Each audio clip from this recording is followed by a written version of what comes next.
இன்னைக்கு சத்யாஸ் ரெசிபியில் chicken mint tandoori எப்படி பண்ணுறதுன்னு பார்த்துடலாமா? இப்போ சிக்கன் பவுலில் போட்டுட்டு ginger garlic paste, salt, curd, lemon juice, Sathya's ரெசிபியோட மின்ட் தந்தூரி மசாலா இதை நல்லா கலந்துட்டுலாம்.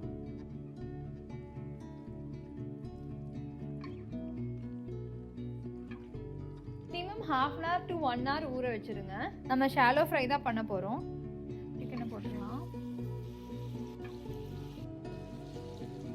எப்போவுமே சிக்கன் எல்லாம் ஃப்ரை பண்ணும்போது ஒரே சைடு ஃபுல்லாக ஃப்ரை பண்ணிவிட்டு அதுக்கப்புறம் திருப்பக்கூடாது. ஒரு 2 minutesல மறுபடியும் இன்னொரு சைடு திருப்பணும். இல்லாட்டி ஒரு சைடு ரப்பரியாகவும் இன்னொரு சைடு அன்ஈவனாக வெந்துடும். Tandoori chicken ready.